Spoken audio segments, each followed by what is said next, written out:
Bonjour, moi c'est Ran et j'assiste à la coordination au Festival Accès Asie.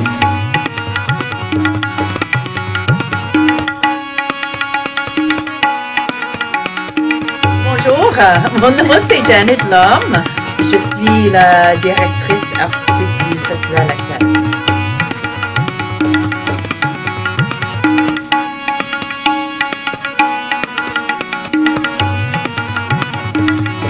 Bonjour, donc moi c'est Audrey et je suis stagiaire française au Festival Accès Asie depuis un mois déjà et j'assiste au festival pour tout ce qui est presse, médias, communication.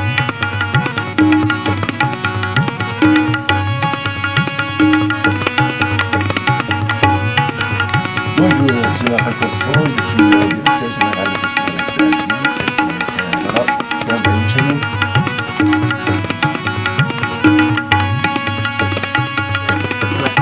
Bonjour mesdames et messieurs, merci d'avoir accepté de parler au Montréal africain aujourd'hui. Vous êtes la direction d'Accès Asie, où nous sommes présentement dans les locaux. Expliquez-nous c'est quoi Accès Asie? C'est un festival des arts asiatiques multidisciplinaire, mais c'est aussi un environnement, un type de communauté, un espace pour faire des échanges, puis faire des explorations, puis pour faire les rencontres des gens interdisciplinaires, interculturels, intergénérationnels. Comment est venue cette idée de créer ce festival Accès Asie? On avait commencé, c'est notre 17e année, édition cette année. Moi, j'étais approchée par quelqu'un, Bernard Nguyen, dans le cadre du mois du patrimoine asiatique au Canada, avec Toronto, qui a commencé en 93, mais 93. Puis nous, en 95, il a m'approché pour faire le mois du patrimoine asiatique parce que c'est comme une idée, un thème qui allait exister en États-Unis, comme le mois des Noirs, oui, au mois de février. Et pour justement donner une voix, un place, un lieu pour les artistes asiatiques qui il n'y avait pas une place, il n'y avait pas des lieux, il n'y avait pas une rencontre. Dans la communauté, c'était trop contemporain. Dans les lieux majoritaires, c'était trop spécifique culturellement. Ça veut dire qu'il y avait des artistes qui n'avaient pas une place pour exprimer leur travail. Okay. Puis on avait commencé, pour les premiers 7 ans, on avait rencontré dans les cafés chaque mois pour faire les rencontres. On n'avait pas eu un bureau. Puis c'était grâce à les gens, les artistes, les groupes qui veulent faire le terrain de jeu dans la culture plus égal. Oui. Et ça, c'était le départ d'Accès Asie. Okay, okay. Depuis 17 ans, quels sont les défis auxquels vous avez été confrontés? Et puis, parlez-nous un peu de...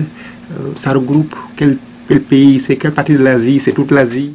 Donc, je prends la parole. Donc, tout d'abord, merci pour être là, parler avec nous de nos activités. Ça nous fait un grand plaisir. Donc, pour un petit peu expliquer dans le même cheminement que Jackie et Janet nous racontaient leur histoire, le Festival Accès Asie était né il y a 17 ans pour un besoin qui certains artistes qui vivaient ici à Montréal, même ils ont senti ce besoin de être ensemble pour trouver un lieu dans lequel ils pouvaient exprimer leur voix. Donc, ce sentiment d'être ici, mais pas en même temps être relié à la vie de la société. Donc, c'est ce besoin essentiel qui est mettre quelques individus ensemble pour commencer à réfléchir, à trouver une façon, outil pour donner le voix à des artistes qui habitaient ici. En même temps, il y avait à l'époque, comme vous savez bien, Montréal, c'est une ville qui restait boire des gens qui viennent d'ailleurs tout le temps dans la dernière 300 de son histoire. Ce qui est relié à la communauté asiatique de temps contemporain aussi, il y avait plusieurs mouvements historiques qui arrivaient ailleurs en Asie, qui causaient un déménagement majeur parmi les communautés asiatiques qui sont venues ici par force, soit à cause de la guerre chez eux ou d'autres problématiques graves. Donc il y avait un grand groupe de réfugiés qui arrivaient d'ailleurs d'Asie. Et parmi ces gens, il y avait beaucoup d'artistes de profession qui, dans leur propre pays, ils étaient des artistes très, très importants, donc très élevés, très de grande qualité. Mais ici, en arrivant, ils étaient obligés de s'engager, de faire d'autres choses qui étaient aucune relation avec leur métier. Donc, travailler dans le restaurant, travailler dans la ferme ou conduire un taxi et tout ce genre d'affaires, comme vous connaissez bien. Donc, c'était une histoire, c'est assez évident. Donc, quelques membres de festival à l'époque, ou même être un artiste, ils ont commencé à penser, à réfléchir, à trouver, ça c'était le défi principal. Donc pour trouver une façon, on a trouvé la seule façon à faire ça, c'était la solidarité, d'être ensemble, de mettre l'énergie et les idées ensemble et trouver cette façon de créer cette lieu. Donc le Festival Accès Asie, comme Janet l'a dit, était né il y a 17 ans. Et à mon avis, moi j'étais un artiste aussi qui était invité quelques années après, la 3e année d'existence du festival, pour participer et aussi donner un coup de main. Donc c'est-à-dire que le festival était créé par des bénévoles, donc il y a beaucoup de gens qui travaillaient pour quelques années. Pour la part 100% des membres du Festival Accès Asie travaillaient comme bénévoles. Et ça, c'est le cas toujours, sauf pour quelques-unes. Donc, l'idée, c'est une idée qui tient cher pour les membres. Donc, ça continue à se voir, aller faire sur le port de différents lieux de diffusion pour parler des artistes, de leur présenter. Et aussi les artistes qui arrivaient ici pour adopter la langue, apprendre les langues, adopter la société, les démarches, différentes démarches et tout ça. Ça causait beaucoup de défis. Donc le Festival Accès Asie, en fait, pour une longue période de temps, il travaillait avec les artistes pour, en même temps, nous-mêmes à apprendre comment souffrir aussi, pour apprendre à les autres comment souffrir ensemble et en même temps être capable d'exprimer nos voix ici dans la société et partager. Donc, je crois toujours, ça c'est le défi principal, mais en même temps, durant les 17 ans, il y a beaucoup de choses qui sont passées. On a présenté beaucoup d'artistes, je ne sais pas, je n'ai pas les noms, mais je peux dire facilement quelque chose, peut-être entre 400, 500 artistes qu'on a présentés, qui viennent partout d'Asie. Pour nous, l'Asie, c'est pas seulement Chine ou Japon, on prend l'Asie comme le continent, donc ça commence de la Chine et Japon, on va jusqu'à Liban, l'Iran, le Moyen-Orient, donc on a une variété on présente la diversité, et donc dans tous les domaines d'art contemporain, et en même temps aussi on a notre volet dans lequel on présente l'art plutôt folklorique et tout ça. Donc on essaie de présenter une variété, la diversité des communautés différentes asiatiques et leur art dans tous les domaines. Voilà. Bientôt au mois de mai, en début du mois de mai, vous allez avoir une nouvelle édition. Parlez-nous un peu de la programmation. Qu'est-ce qui est prévu cette année? Je passe la parole à Janet. Elle est responsable pour le côté artistique et la programmation. Mais on est nous deux, travail. On présente 9 activités multidisciplinaires avec la nouvelle technologie, le danse.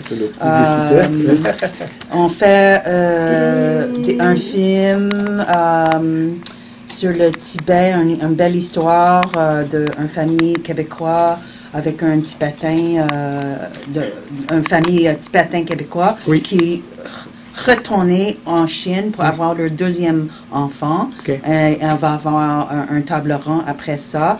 On fait un gros 9 activités dans 9 lieux pendant 3 semaines, le 3 mai jusqu'au 19 mai. Et on fait une vidéoconférence avec 2 autres villes, avec Toronto et Vancouver, Oui. qui aussi font le mois du patrimoine asiatique selon leur propre façon de le faire. Ok.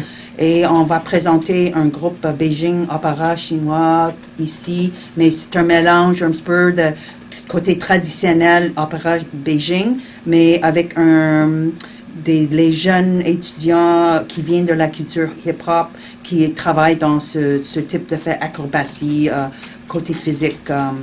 Puis on fait des extras d'opéra Beijing. Okay. Et on fait un saveur de Chine avec un tour dans le quartier chinois, avec une autre perspective. Puis un petit tour dans les restaurants, dans un magasin, pour voir les ingrédients, c'est quoi ça, comment tu fais ça. Okay. Puis à la fin, on va faire un repas de 10 plats après ça. Je vais parler de fermeture, puis après ça, je vais tout de suite parler de Parker. Oui. On fait une cérémonie de clôture, Oui. puis ça serait un quartier des spectacles à l'extérieur. C'est la première fois qu'on avait fait un événement à l'extérieur. On Oui. commence avec un type de crowdsource Bollywood hip-hop, pas hip-hop, Bollywood atelier Ok. à l'extérieur avec les gens qui nous joignent, puis elle va fait ça avec tout le monde, Oui. gratuitement. Puis après ça, on fait les grands tambours japonais qui commencent là, faire une petite parade jusqu'au le Jésus. Oui. Puis après ça, le Jésus va encadrer des artistes Tony Chang dans l'église de Jésus. Oui. Puis ça, c'est notre fermeture pour le 19 mai. Ok. Et c'est sûr que je parle un petit peu de Parker Mall. Oui. C'est une fierté. Ça fait notre 13e année qu'on fait une activité aux Galeries Oboro, Oui. où c'était une idée d'encore travailler dans le côté exploration, nouvelles technologies. Oui. Et ça change, ça fait beaucoup de... Avant, c'était avec 2-3 autres villes. Ça change maintenant et cette année, on va présenter avec une grande fierté avec les très, très bons musiciens. Oui. Parker qui fait les 12 caractères. C'est musique multimédia. Multimédia, Oui, ok. musique. C'est bon ça, oui. Oui. J'aimerais, avant de finir, vous demander de me parler un peu des perspectives